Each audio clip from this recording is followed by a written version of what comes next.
Bonjour mesdames, mesdemoiselles, messieurs, très chers fidèles téléspectateurs de la RTVC, bienvenue à une autre émission sur le frère Zach et sur son ministère. Professeur Zakaria Tane Fomom. Et qui dit-on qu'il était en réalité? Chers téléspectateurs, notre invité de ce jour est le frère Mathieu Ngo. Il a été pendant 23 ans missionnaire de la communauté missionnaire chrétienne internationale au Malawi, basé à Lilongwe. Pendant près de 22 ans, il a été le dirigeant de notre œuvre en Afrique australe. Que le Dieu de bonté sans pareil vous bénisse abondamment pendant que vous suivez qui a été le frère Zach pour lui dès la première rencontre. Je me nomme Mathieu Yujikango et je suis né au nord-ouest du Cameroun, en Afrique. À l'âge de 20 ans, je quitte le village pour me rendre à l'université. Avant de quitter le village, j'avais vu quelques livres avec l'auteur intitulé Zakaria Tane Fomom dans les bagages de mes deux grands frères. Et je les avais demandé où ils prenaient les livres. Ces livres-là étaient sous forme polycopieuse, les A4. Je les ai demandés, ils m'ont dit que leur professeur de biologie était un pasteur dans le ministère de cet homme. J'avais vu le chemin de la vie et quelques autres livres. Mais malheureusement, je n'avais pas lu aucun de ces livres. Mes grands frères non plus. Ils gardaient les livres soigneusement, mais ils ne lisaient pas les livres. Quand je me rends alors à Yaoundé, quelqu'un me présente un livre, Le chemin de la vie. Et quand je regarde le livre, je vois que c'est le même auteur que j'avais vu au village. Alors je me suis dit, je vais lire le livre-ci. Je veux voir ce que l'auteur-ci est en train de dire. Et j'avais soif. Je cherchais Dieu. À cause de mes circonstances néfastes et les circonstances de ma famille. Il y avait beaucoup d'oppressions démoniaques dans la famille. Il y avait beaucoup de jeunes qui mouraient d'une façon étrange et on ne pouvait pas expliquer. Bon, on avait parcouru les marabouts, on avait parcouru même l'église. On a vu les évêques. Mon cousin était un archevêque. On l'a vu, on a vu les autres. Mais quelque part, il n'y avait pas de solution là-bas. Quelque part, ça ne donnait pas. Alors je suis arrivé à Yaoundé avec beaucoup de questions que je me posais. J'ai commencé à recevoir les traités à gauche, à droite. Même si les musulmans me donnaient un traité, je prenais seulement. Les témoins de Jéhovah, je prenais seulement. Il y avait une église qui arrivait là, on appelait ça l'église de Christ. Je prenais seulement. Les pentecôtistes venaient, je prenais seulement. Je crois que c'est comme ça que j'ai reçu Dieu t'aime, à travers lequel j'ai reçu le Seigneur. Je l'ai reçu dans ma chambre universitaire, c'est-à-dire dans la cité universitaire, là où j'avais une chambre. J'ai reçu le Seigneur Jésus dans mon cœur.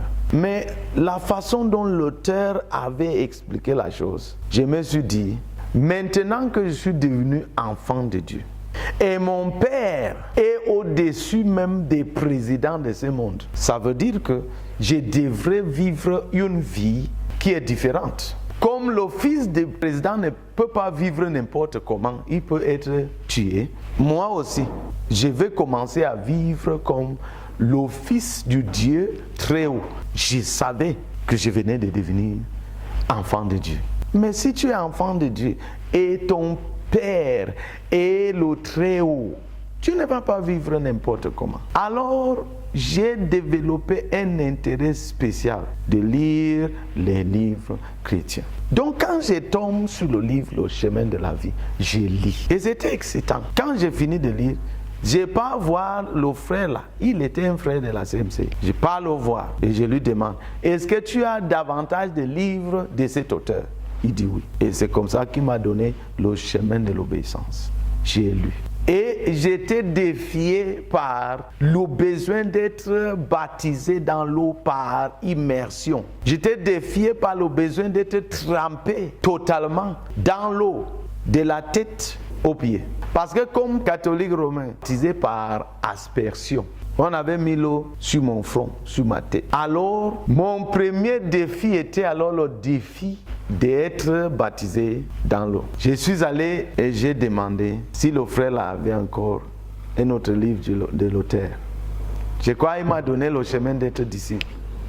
C'est comme ça que je lisais. Mais le livre que j'ai lu, qui m'a fracassé, était le livre Connaître le Dieu de bonté sans pareil. Particulièrement les pages 177 et 178. J'ai été fracassé par le témoignage du frère Zach, où il parle de comment il était le grand évangéliste du Cameroun. Il prêchait partout. Il avait même un hélicoptère à sa disposition. Il allait dans les stades, prêcher l'évangile. Il faisait le nord, le nord-ouest, le centre, partout. Il prêchait. Et comment le moment est arrivé où il devrait choisir quoi faire avec son Isaac. Et il nous parle de comment il est arrivé au carrefour où il devrait être baptisé dans l'eau. Et il ne voulait pas. Le Seigneur lui a dit de se faire baptiser dans l'eau par immersion. Et il ne voulait pas. Et comment plus tard, il était en train de prier et de demander au Seigneur de lui révéler sa volonté sur quelque chose. Et le Seigneur lui a dit, je ne te dis pas ma volonté. Parce que quand j'ai dit les choses, ce n'est pas pour que tu prennes et tu les classes quelque part. C'est pour que tu obéisses. Tu n'as pas obéi ce que j'ai dit sur le baptême dans l'eau. Et tu veux que je te révèle ça. Pourquoi? Là, il fallait qu'il décide. Et il a décidé de se faire baptiser. Donc il dit alors, j'ai amené mon Isaac aux eaux et je l'ai enterré. Et il dit, un jour, je raconterai mon histoire. J'ai lisé le livre. J'étais bouleversé. Je m'étais dit, si je me fais baptiser étant catholique romain, je suis sûr que j'aurai des problèmes comme Frère Zach a eu des problèmes. Parce qu'après son baptême, il a été dépouillé de son ministère. Il a perdu tout. Il dit qu'on l'avait même surnommé l'agent du diable envoyé pour déranger les églises du Cameroun. Quelque chose comme ça. Moi, je m'étais dit, si je me fais baptiser, je ne vais pas souffrir ce que celui-ci n'a pas encore souffert. Il a déjà souffert ça. Je risque de souffrir ce que lui, il a souffert. Donc, je commence à arranger mon cœur pour ce qui allait se passer. Mais je disais quand même, il a déjà fait ce trajet-là. Mais un désir jaillit dans mon cœur. C'était le désir de le voir physiquement. Du moins, je voulais le voir prêcher. Je l'avais vu dans les livres. J'avais parcouru des livres, presque 10 livres. Maintenant, je voulais le voir. Je suis allé voir le frère là. Je lui ai demandé si c'était possible que j'assiste à une réunion du frère Zach pour le voir prêcher ou enseigner. Le frère dit bien sûr, si tu veux. Je t'amène dimanche prochain si je t'amène. Et c'est comme ça que dimanche qui suivait, il est venu dans ma chambre et il m'a cherché. Et on est allé à Obili. On arrive, frère Zach n'était pas encore là. Donc il y avait prière, après il y avait les gens qui ont commencé à chanter et puis frère Zach est arrivé. Dès que frère Zach entre, il commence à danser. Et puis le frère là me tape sur les épaules. Il dit, voilà frère Zach qui vient d'arriver. Je cesse de danser. Je commence à regarder frère Zach, à l'admirer. Parce qu'il dansait lui, librement, il jetait ses mains en haut, tu le voyais.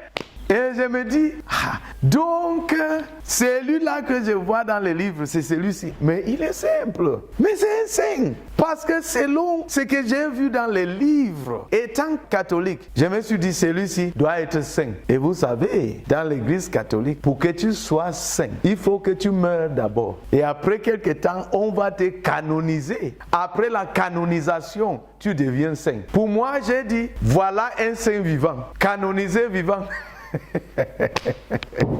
Et tout ce qu'il faisait était excitant pour moi. Après, il monte l'estrade, il commence à prêcher.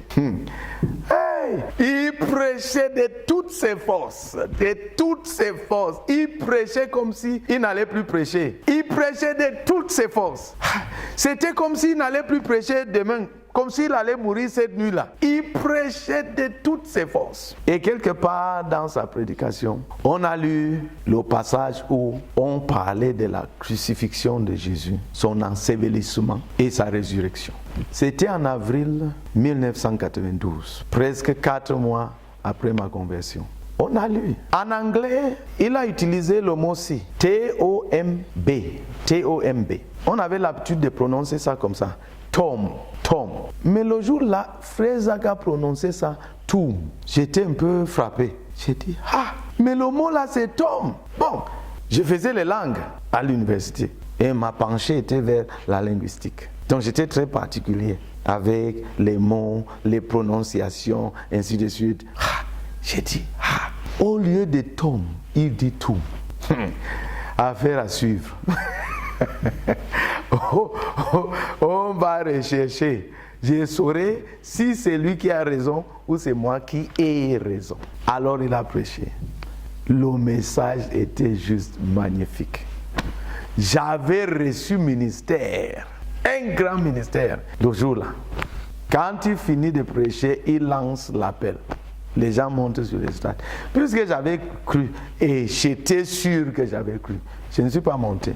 Je suis rentré dans ma chambre. Et directement, j'ai cherché un dictionnaire. Directement, et j'ai commencé à vouloir savoir si lui, il avait raison avec sa prononciation, Toum, ou c'est moi qui avais raison avec la mienne, Tom. Quand j'arrive là, je vois le mot. L'orthographe de la prononciation était T-U-U-M. En anglais, T-U-U-M veut dire Toum, c'est-à-dire un ou qui est allongé. Toum. J'ai dit, mais l'homme de Dieu là est scientifique. Il est scientifique. C'est un chimiste. Il maîtrise sa chimie, il maîtrise aussi la langue. Moi, je fais quoi? Et directement, je me suis dit, l'homme de Dieu là est vraiment un saint. Pour nous, les catholiques romains, les saints étaient les gens qui n'avaient pas tort, puisqu'ils étaient déjà dans la présence de Dieu. Ils n'avaient pas tort. Mais celui-ci était le seul saint vivant que je connaissais, puisque tous les saints étaient morts. J'ai dit non, je vais croire ce que l'homme s'est dit. Donc dimanche après dimanche, je me rendais à Obili pour l'écouter. Quelquefois, il n'était pas là. Quand j'ai demandé, on disait qu'il avait voyagé. Mais de temps en temps, la plupart des temps, il était là. Il venait prêcher au centre d'Obili. Avant qu'il n'y ait les centres, il y avait le centre d'Obili. Donc, j'étais sûr que si je me rends là-bas dimanche après-midi, je le verrai. Et même quand il n'était pas là, les gens qui prêchaient très bien. Quelque part, j'avais aimé la prédication venant de sa propre vie. C'est ça ce qui m'intéressait beaucoup. Quand quelqu'un ordinaire parlait de comment il a vécu sa vie ordinairement et comment il a été sauvé et ce que Dieu a fait dans sa vie, ça me touchait beaucoup. Donc je me suis dit, l'homme de Dieu-ci a infecté tout le monde qui est tout autour de lui. C'est la même chose. Mais je m'étais dit, celui-ci a raison. Frère Zach a raison. J'ai cru Frère Zach dès le début. Commençant avec ce livre, le voyant physiquement, je l'ai cru. Et si tu me poses la question de savoir qui était Frère Zach pour toi, je dirais à la première rencontre avec la fondation des livres, je dirais c'était un saint vivant.